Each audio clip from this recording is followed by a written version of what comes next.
Hello everybody and welcome to another live stream, the Who Bulletin, Doctor Who review. Oh my god.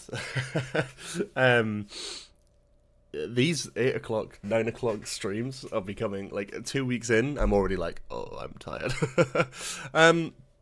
So excuse my rough exterior as we talk about Season 2, or Series 15, Episode 2, Lux, which has just aired on BBC iPlayer and Disney Plus around the world. So, I'm excited to talk about this one because I have some weird thoughts, because for the majority of this episode I liked it, but then I don't know, I have my criticisms of this, and I think it's a better episode than last week out the bat. However, into last week I went into the episode thinking it was going to be crap, or not very good, or just basic, and I really came out of it quite happy. I enjoyed it, so I felt very inflated after. Whereas this episode, it was pretty much exactly what I expected it to be, and it was good, and it did it well, and there were some surprises in there, but nothing too much that kind of caught me off guard. This is the thing, and I know they kind of made a joke about leaks. Pretty much everything about this episode was already fucking leaked. Even like a few days before, they were like, oh, these 3 actors have been cast as Doctor Who fans in Lux. And I'm like, brilliant, that's another spoiler. That would have been a fun surprise, but yet again, we have stuff spoiled. Brilliant. So my thoughts on the episode. I think it was a good episode. I think it was a solid episode. I have to like compare it to other stories similar to that. Yeah, welcome to all the Americans. I'm so sorry that you're up this late. I do feel for you, whereas I'm complaining about it being too early, and I'm like, oh, I'm half asleep. You guys are half asleep. So yeah, thank you for joining though. Really appreciate that. You'll be able to watch this on YouTube after you wake up if you want to see my full opinions in the full live stream. You don't have to linger around for the full hour. So, few notes. So everyone's talking about Amy's theme. Let's talk about the music stuff, because there was some great stuff in there, but there was a few weird choices. And I think in both instances of the Series 5 soundtrack being used, I wasn't a fan, personally. They used a tiny bit of the track Roman Paradox, I believe, which included a bit of Amy's theme, and they included it right at the beginning of the episode when he was talking about the Vindicator tool that he was using.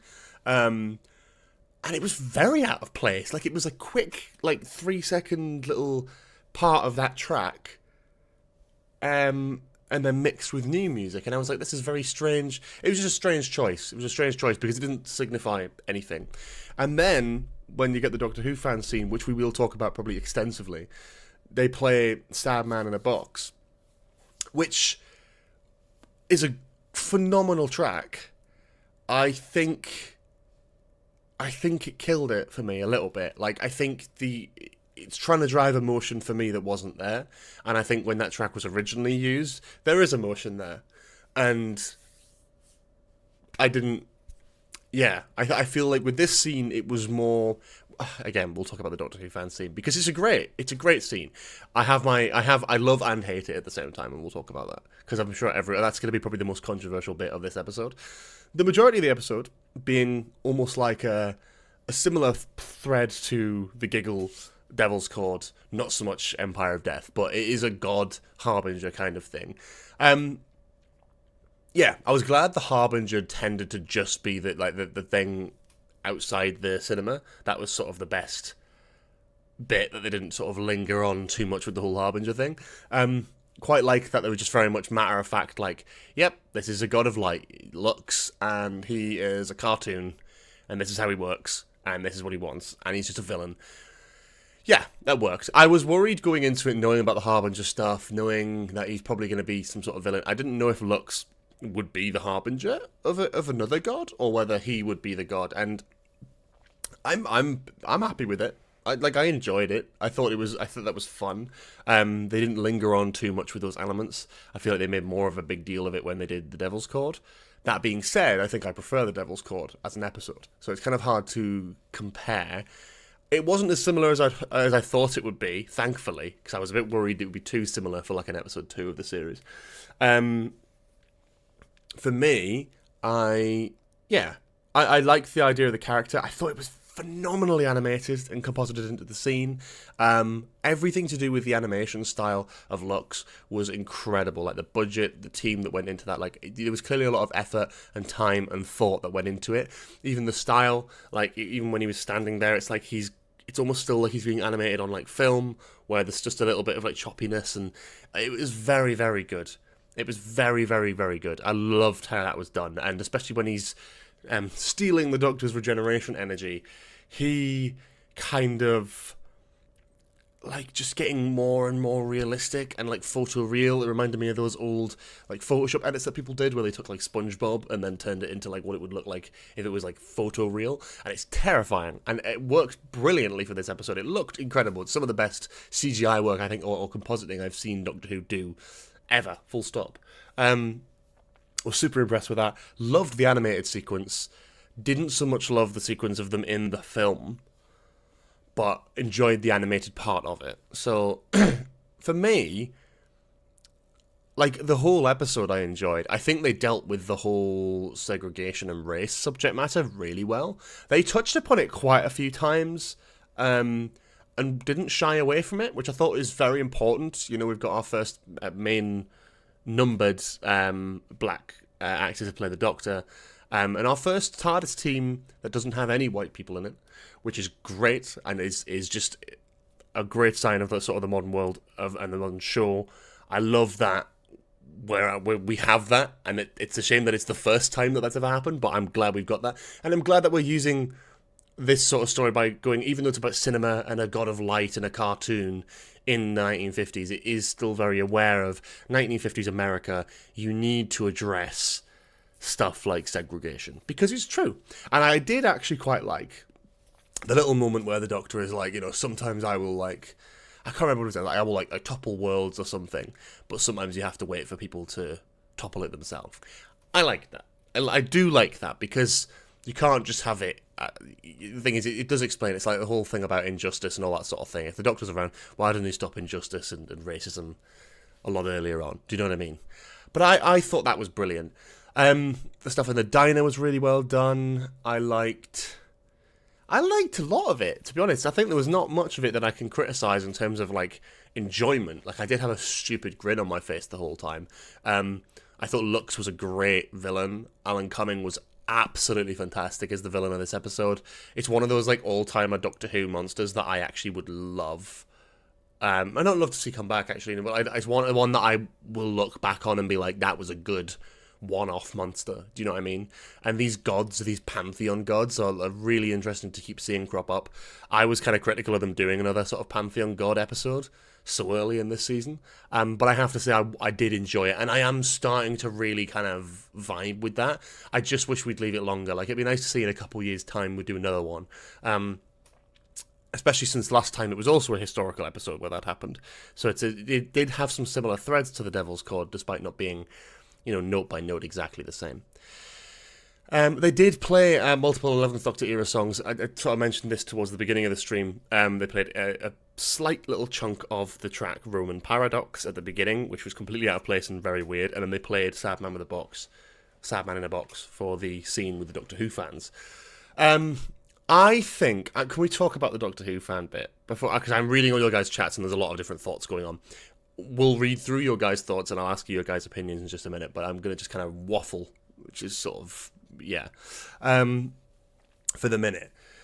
I loved the scene at the start and I detested it by the end. And I don't know if that's just me, but I loved when they came out of the screen. I loved that they were proper Doctor Who fans. You had the scarf, you had the fez, you had the Meep t-shirt, like Doctor Who DVDs and toys in the background, and a poster of Shooty on the wall. Like, they really went all out, and it wasn't like excessive.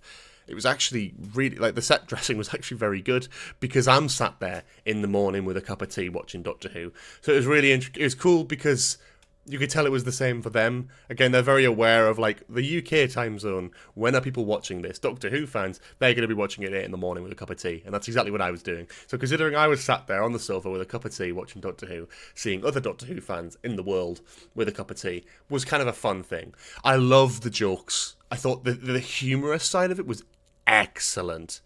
And also, by the way, just before we continue, please do not spoil next week's episode. I know there are a lot of leaks and a lot of rumours out there. Please do not spoil it, because some people in this chat will be trying to avoid the spoilers wherever they can. We have rumours and theories about it being something about the next episode, but please do not discuss any details of that, just in case people haven't seen it.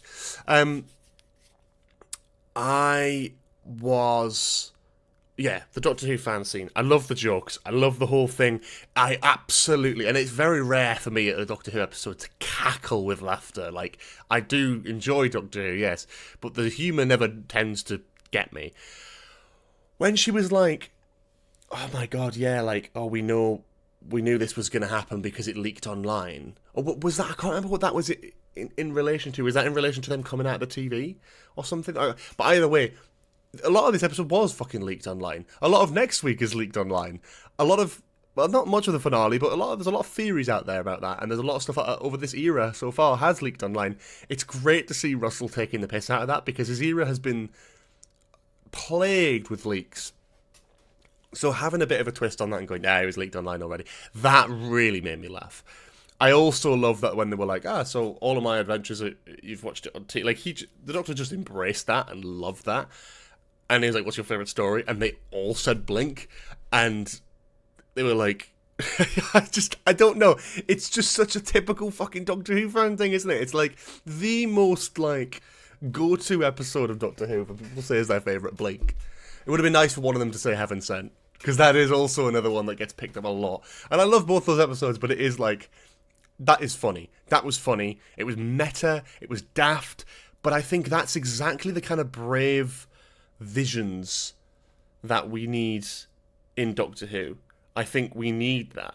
Is like, that was ballsy, and I don't think any other showrunner or any other production team would have done that.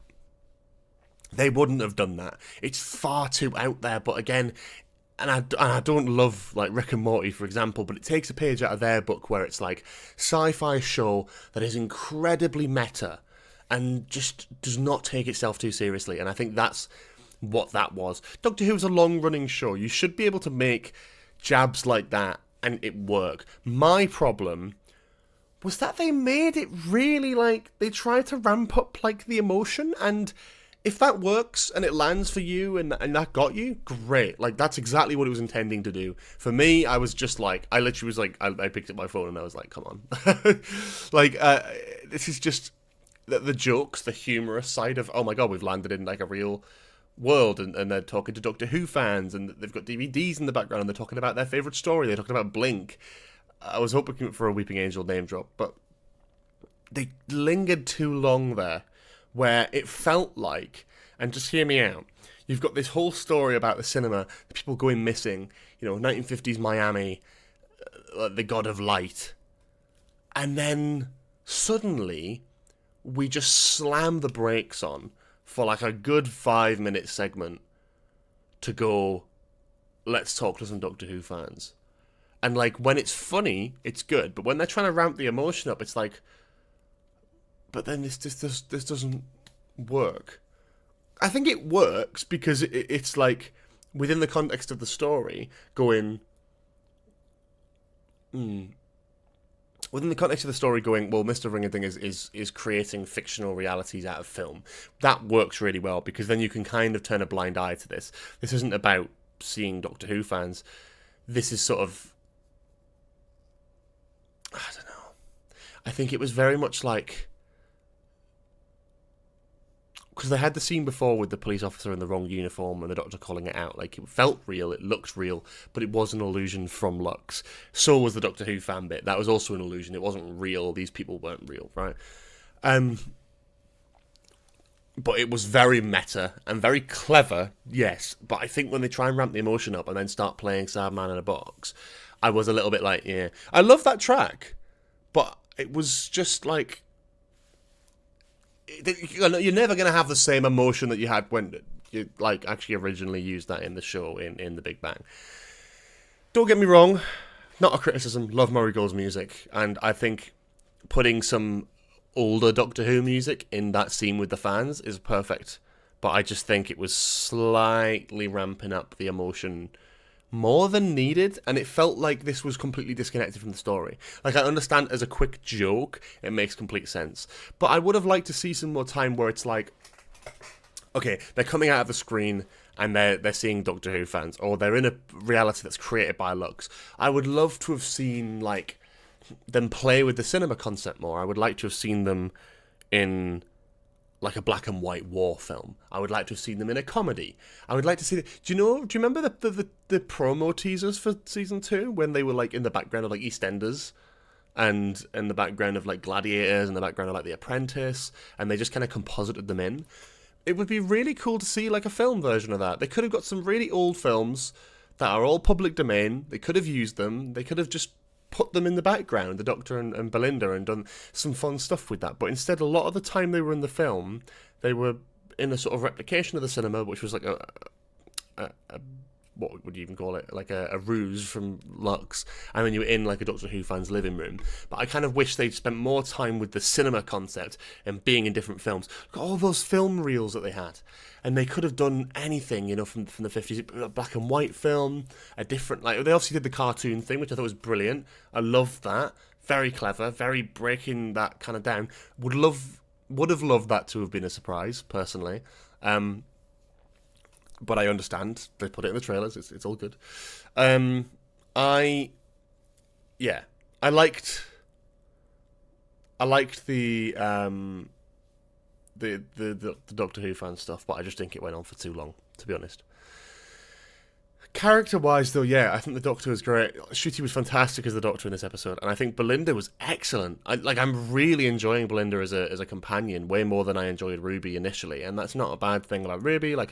Ruby's a great character, but I'm really fucking with this team. Like, they just feel so much more naturally entwined. Like, they feel very real for me, watching this Doctor and Belinda together. Yeah.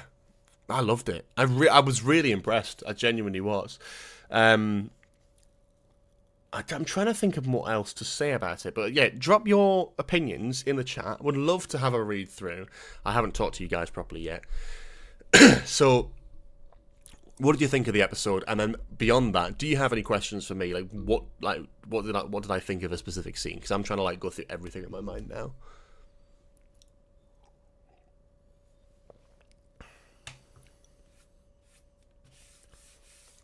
Well, I always prefer a companion that is challenges the Doctor, and then I like that. Donna, like challenging the Doctor, and then and then warming up to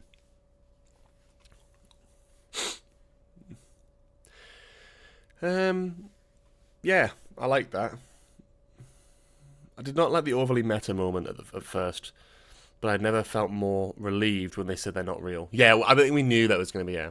I wish the scene with the fans was more cohesive to the story of the episode as a whole, that there was an underlying theme about power of stories. Yeah, I completely with you. I felt like it was quite jarring, and it kind of put the brake on the whole episode. And that's the thing, is like, I liked it as a joke initially. The first couple of minutes I thought were brilliant. I was like, this is actually ballsy as fuck, and I love them for doing it. But then it didn't get back into the story, did it? I think that's where it needed to sort of get back in quicker. Do you know what I mean? I like them sort of going, well, we know where this is going. And that's great. I really like how they defeated Lux. Satisfying climax. The Doctor thinking of sad memories felt a bit forced to me. Yeah, I get that. What was your reaction to his initial giggle? That was good. This is me being fucking stupid, but I honestly didn't see it coming. Like, I knew he was a god, and I knew he kept saying, don't make me laugh. I did not put the connection together and go, don't make me laugh is going to be like, I was like, brilliant. Yep, cool. They had to do that somehow, and I like that. I find it strange how they're all doing the toy maker laugh. But is it the toy maker laugh, or is it just the laugh of the gods, maybe? I don't know.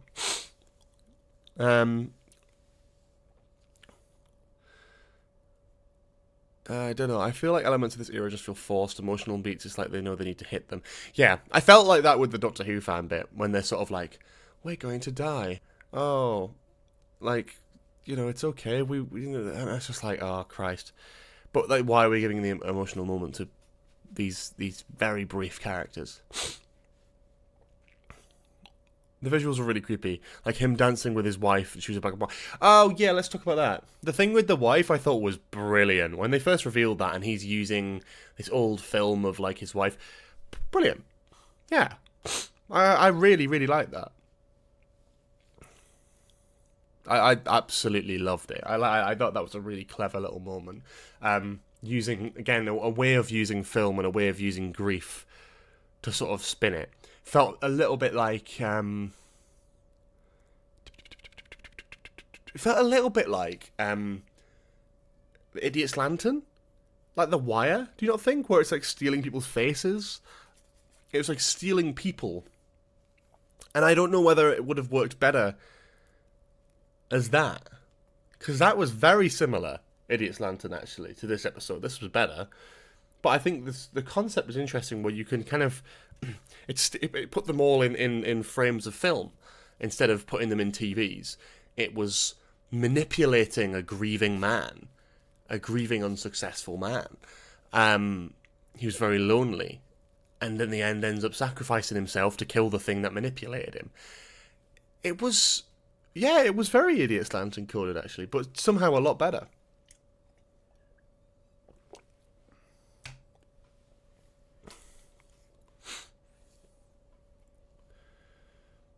Yeah, it was very dramatic music over the death of the Doctor Who fans.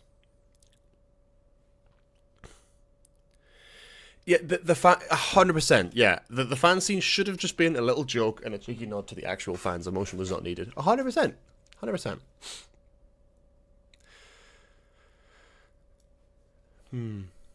Yeah, it was like the end of the Timeless Children with the sort of self-sacrifice, but I think it worked. The Mrs. Flood bit. I love that. I think Mrs. Flood being a sort of cheeky wink. I am, whenever she shows up, I am hanging on every word she says, because I am fascinated to see what she's going to come out with. I'm fascinated to see who she is, what she is, and what her plan is. When she's like, yeah, limited run. You know, like this, I've got a recommendation for you, this show, but it's got a limited run. The last episode is the 24th of May. And is that the date of the finale? Or is that the date of the second to last episode? That's what we want to work out. So 2, 3, 4, 5, 6, 7, 8. So it's actually Wishworld airs on May 24th, not the finale. So that, to me, is the interesting thing there. I'm not sure. So the Doctor's regeneration energy was left over from the bi-generation? Yes, I believe so. Well, this is the same with every Doctor. This is not anything new. I didn't look into that too much, because Matt Smith did it all the fucking time. Like, he healed River, like he healed River's broken hand in Angels Take Manhattan. David Tennant grew a new hand. Oh God, horrible voice, but lovely. That's what happens when you're first thing in the morning, slightly hungover, watching a Doctor Who live stream. Do you think we're in for a finale double premiere, or that the first 2 episodes were meant to be a double premiere again? I don't know. I think the climax. I think the whole point of the finale, I think, will be the climax. The reveal of everything that's going on will be on episode 7 in Wish World, or at the end of the Interstellar Song Contest, which is my theory. And then we'll lead into the finale, and the finale will be sorting out whatever's going on. The reveals and these twists, I think, will happen in those second to last episodes, as opposed to the finale. And the same with the Sutekh reveal, right? It's like, the Sutekh reveal, it's a 2-part story, so it's all of that story is going to be based on the 24th of May, right? Not just the first part. So, yeah, whatever happens, we're going to find out on the 24th of May. Which is cool. I love when they do this. I love when they do this for Series 5. I love that they... Yeah, I just loved it. I love that. And I love it this year where it's like, I actually feel like when we get to the 24th of May, it's going to be like, holy shit, it's today, it's happening. And then we're going to finally know what's going on. And I'm very excited about that. Trying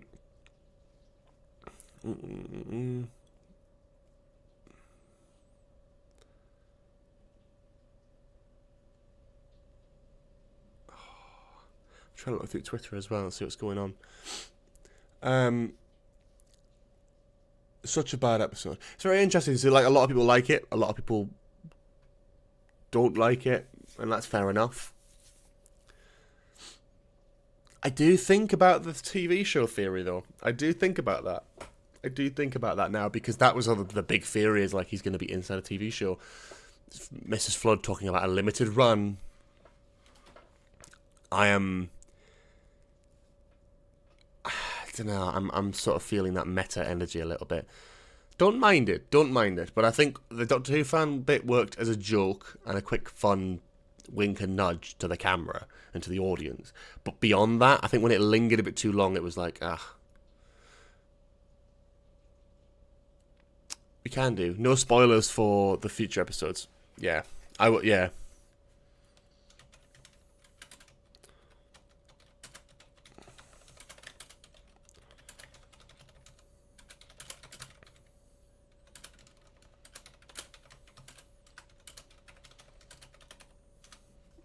Yep, I'll pin that. Good idea.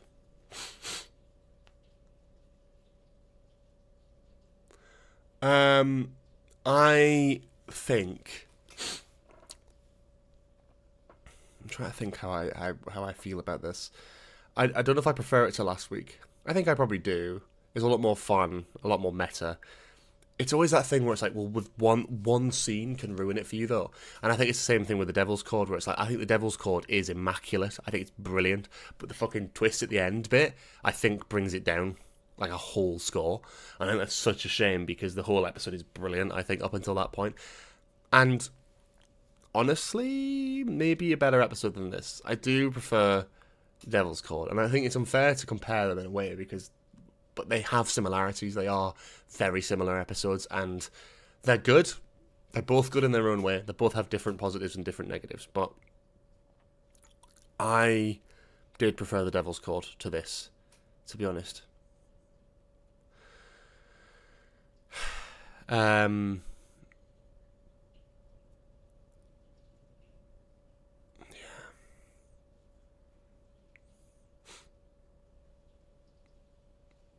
I also feel these episodes could benefit from being 5 or 10 minutes longer, especially as we only get 8 episodes a season.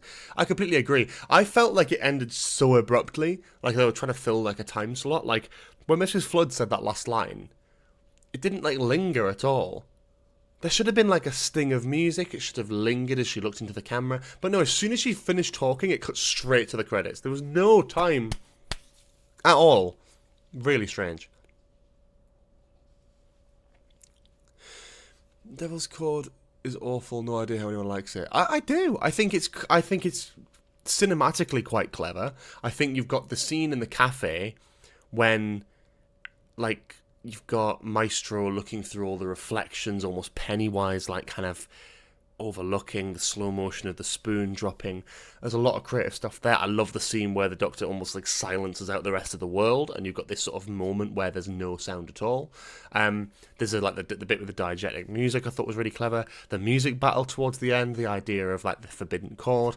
I think actually Devil's Chord is a very good episode, and I stand on that, unfortunately. Like, if you don't like it, you don't like it. I do really enjoy the Devil's Chord. It's one of those episodes that I just, for some reason, really fuck with. I don't love the ending, the twist at the end shit, but yeah, I like that. This episode I thought was also very good, but again, I think it has flaws, and I think the flaws are in that Doctor Who fan bit. It's ballsy, it's out there. I love the fact that they did it, but I think it went on too long, and I think they should have been slightly less ballsy with that. I think they should have made a quick joke, quick nudge. That first minute or two was brilliant. When it sort of tried to become dramatic and the sad man in the box started ramping up, it was a bit like, oh, okay.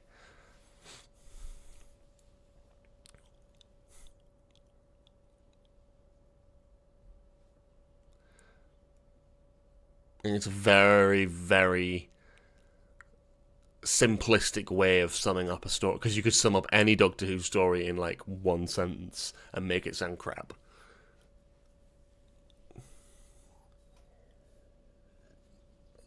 My 6-year-old nephew, for some reason, always watches Devil's Chord. I'm sick of it. It's great.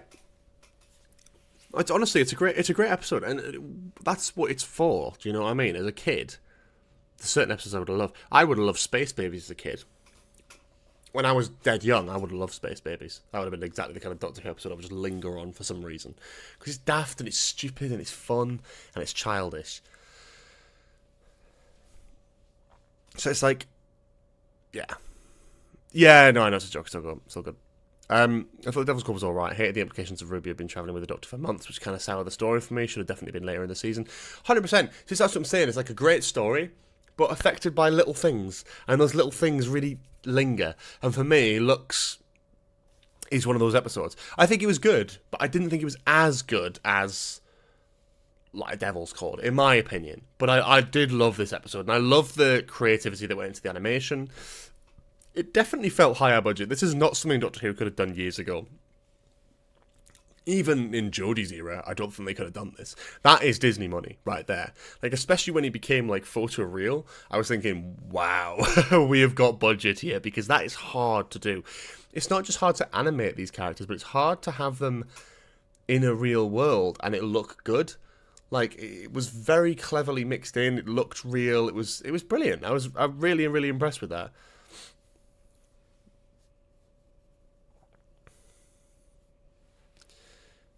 Yeah. And again, about scenes in the TARDIS, I absolutely love the fact that we actually had a scene in the fucking TARDIS at the beginning. I like that we're not just landing somewhere and off we go. I like that there's actually some dialogue as to why are we going here, where are we going. Like, I do like it.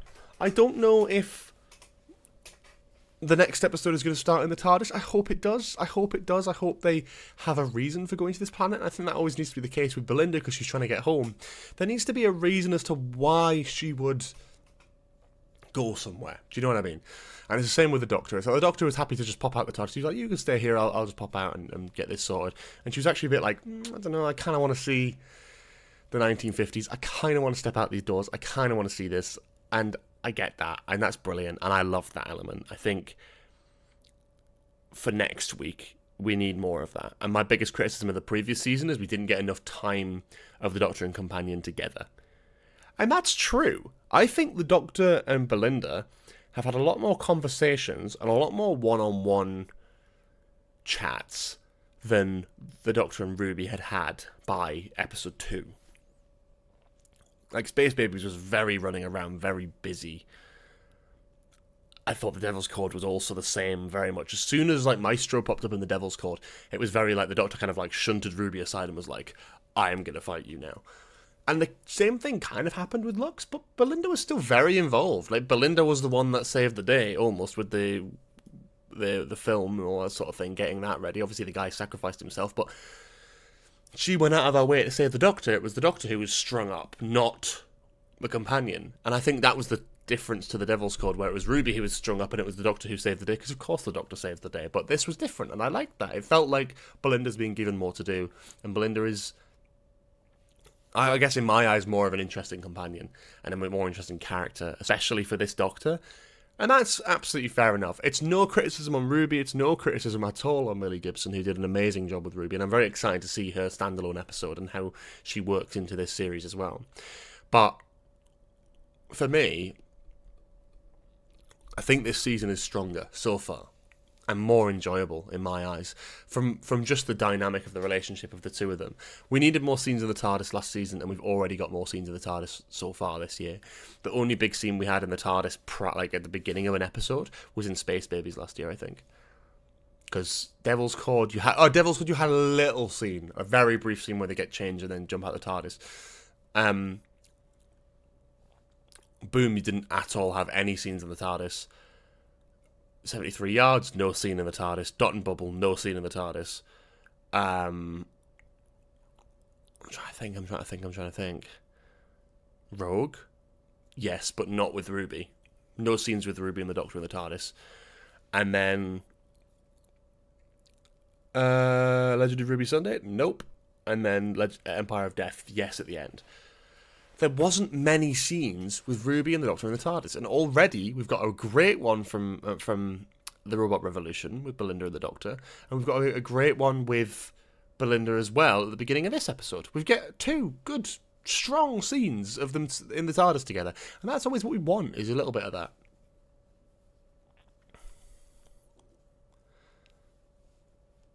Yeah. We're not going to get 12 episodes of 43 minutes again because the standard is higher. You could get people, and this isn't a diss on you. This is just something I've seen generally. A lot of people criticizing is, oh, why can't we do 13 episodes again? We used to be able to do it in 2008. Why can't we do it now?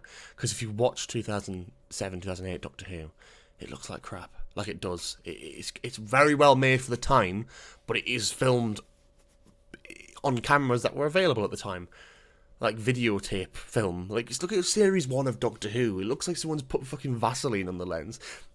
This live stream is probably clearer than Doctor Who season 1, you know. And there's a lot more that goes into it in a way. Like it's hard to visually compare it. It takes a lot more to make Doctor Who now to the standard of that of Disney Plus. The budget that goes into it, it's more expensive. It's more difficult to get right. Little mistakes in the background, you've got no room for. Like, realistically, you have to get it right.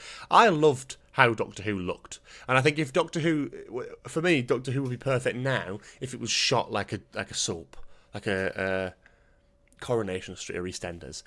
HD, yes, but like grounded Earth level. That for me would work best. But we have an amazing production team who are trying to make the show cinematic and wonderful and amazing. And we wouldn't have episodes like this if it wasn't for that production standard.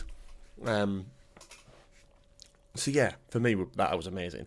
I like 8 episodes. It works for me. That's most shows like this now.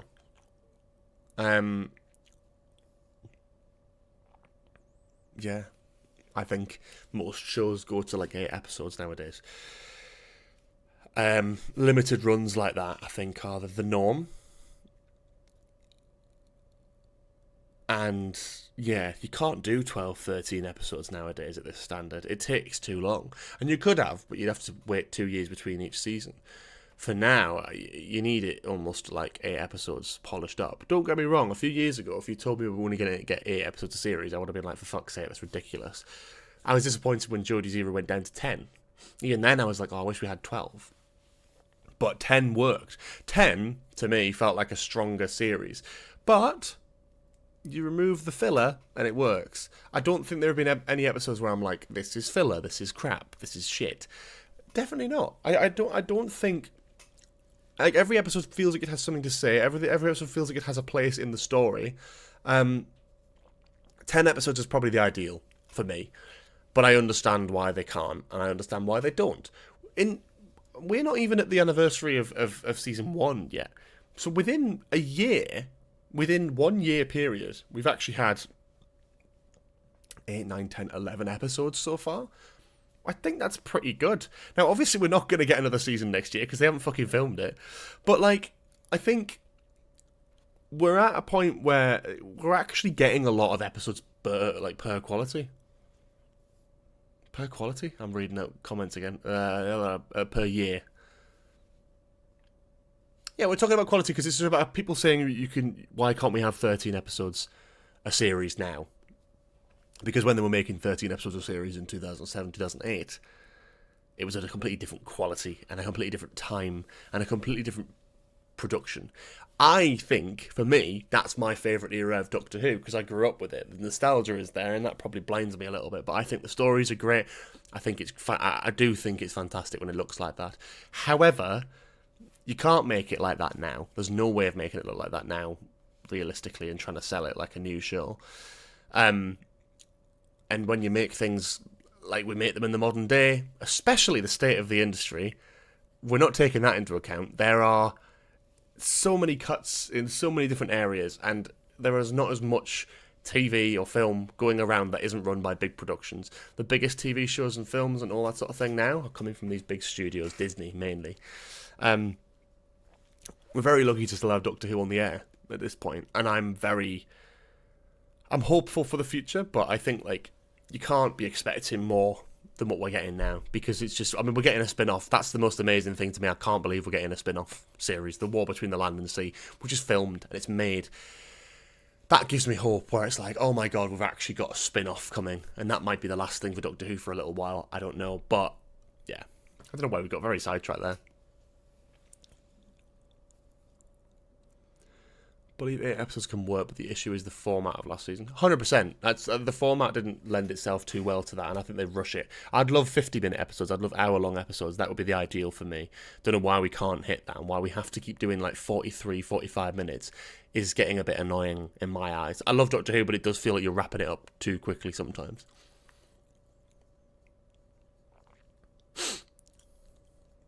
Yeah. The class for a spin-off fills the gap year, and then Doctor Who returns the year after. And that might be it. I heard rumours that The War Between the Land and the Sea was supposed to come out this year, at the end of this year. But I would almost prefer, if they haven't filmed a third season of Doctor Who yet, that they push it back and put The War Between the Land and Sea next April 2026, a year from now. And then we've got something every year in the Doctor Who universe, do you know what I mean?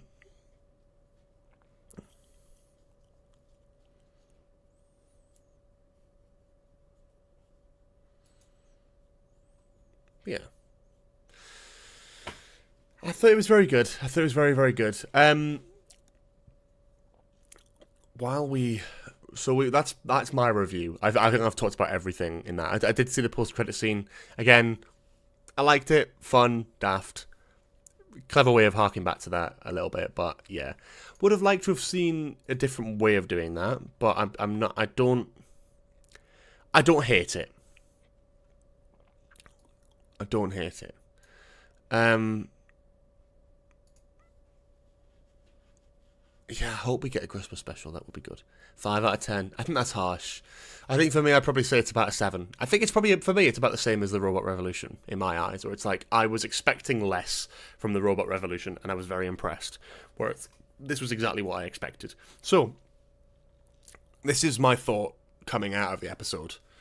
I need to rewatch it, and usually, like last year when I did my full-length reviews that were fully scripted and very fancy of the show and in every episode, I had time to watch the episode twice, write a script, really culminate my thoughts, whereas this is back to what I used to do, which is very much, I've seen the episode, I've sat down, I'm talking to you about it now, this is all I know, and this is all I want to say, is like, I'm just waffling about my initial opinions and thoughts, and that's all we're going to get.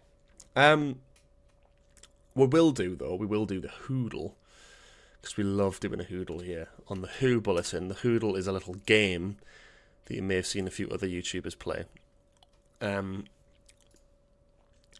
whereby you get some tidbits and you basically have to guess what Doctor Who episode it's from. This is this week's Hoodle. We're going to catch up on the last 7 Hoodles that we've missed. A little fun little game for Doctor Who fans. Feel free to join in outside, don't give me hints as to what you think it might be, because I don't want spoilers. I want to try and work it out myself, and me fumbling it badly is your entertainment, so enjoy that. Just the Doctor. It's a David Tennant episode. It's Rose. It's not a David Tennant episode. It's Eccleston. I would have got it from Wilson's Dead anyway. Okay, this is Tennant era, I want to say. This is Age of Steel, because they've all got the ear things in, I think. Yeah, they've all stopped in the middle of the street. David Tennant era, in one, two running. Okay, not a clue with this one. Jodie's era, I'm thinking. Probably not, though. Probably not. I'm going to say Resolution, but I think I'm wrong. Oh, it's Flatline. Yeah. Don't know when that was. That makes sense, yeah. I know this living room all over.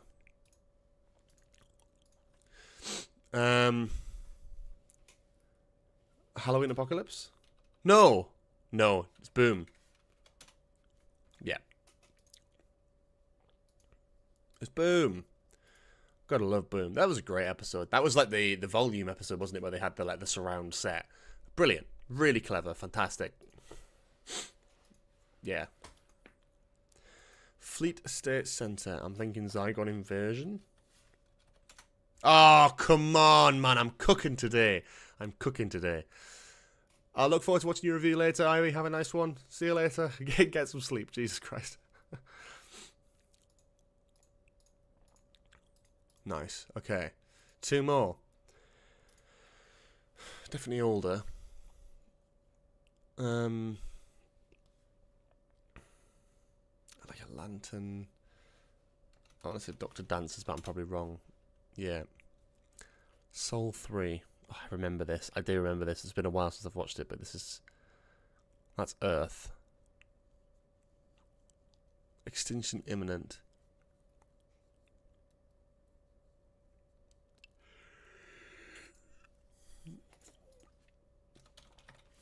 Stolen Earth, maybe? No. No, it's Last of the Time Lords. Yeah. That's the next one for me in my rewatch, so I would have probably had that if I'd done it like a week ago. The Valiant and then the statue of Saxon, yeah. Brilliant. And we're going to end on Sonic Saturday, where we listen to clips and audio bits from the show to try and work out what episode it's from.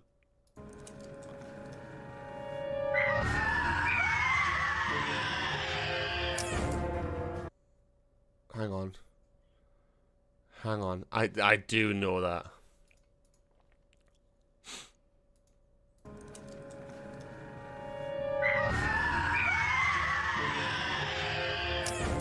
Amy's Choice. Amy's Choice in a heartbeat. 100% locked in.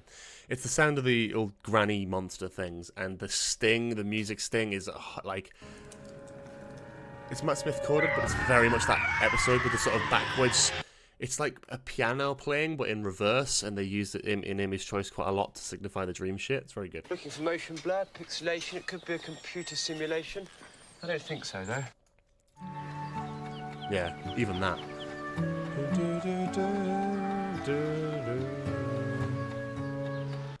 If you had any more tawdry quirks, you could open up a tawdry quirk shop. But never mind that, you've got a world to choose. One reality was always too much for you, Doctor. Take 2 and call me in the morning. I love that. I love it. And that's everything. We did really well today on the Hoodle. Jesus Christ, that's great. Really good. Well, while I listen to more of your thoughts, I'm going to do a quick 13. Quick game of 13. And then we shall give this episode a rest. If you've enjoyed this, we're back every single Saturday morning. Other than next week. I'm not able to do a live stream next week on Saturday morning as I'm away from my desk. So I'll not be doing an immediate reaction to The Well unfortunately, because that is supposed to be a very beefy episode, apparently. From what we've seen from rumours and leaks and all the sorts that we don't want to discuss on here because some people aren't aware of it and I don't want to ruin it for them. But that is something I'm very aware of, and it's very typically just not here when that episode's coming out, so can't do anything about that. However, we will be live streaming at some point. I'm having... I think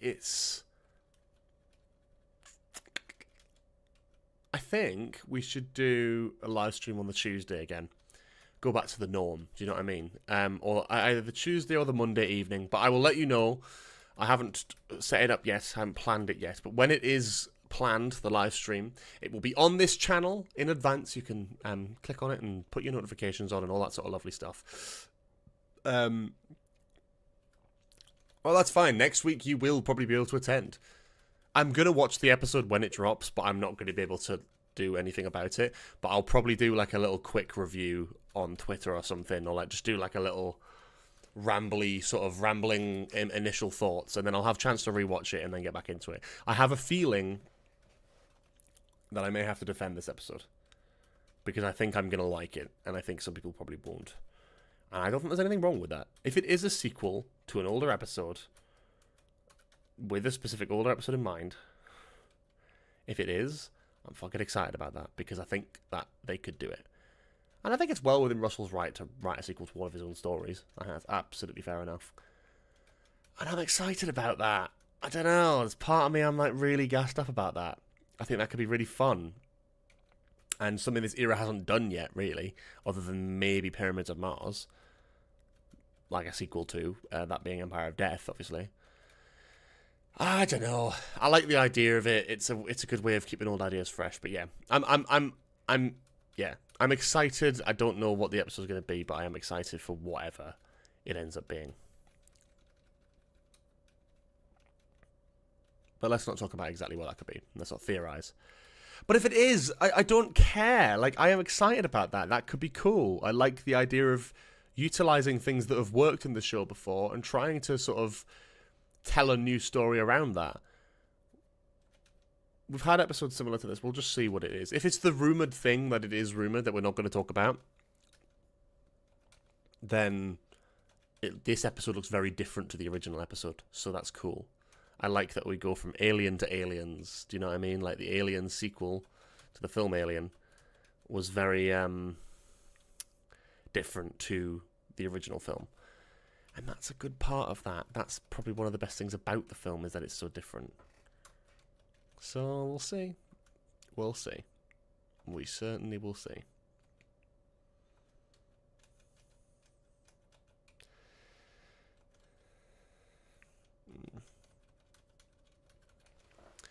But yeah, I reckon we'll wrap this up. I'm sick of this fucking game, you know. Yeah, so I'm excited for next week. I'll not be... We're going to just fucking leave it there, you know. It's one of those days where I just can't be arsed with this game. So next week we will be live a bit later, probably on the Monday or the Tuesday after the episode. I know that's a long time after, but if you want to see my immediate reactions, you can go into the link in the description, follow my Twitter, and I will be waffling about Doctor Who all day over on Twitter. So don't you worry about that. I think that's what I'll be doing. And then doing a live stream later on the week after. I would... Let's have a look. I would absolutely love if you guys check out, of course, you know what I'm going to say. We have a podcast called Nostalgia Bit. We talk about Doctor Who on there. We talk about Star Wars on there. We talk about all sorts of film and TV. And, yeah...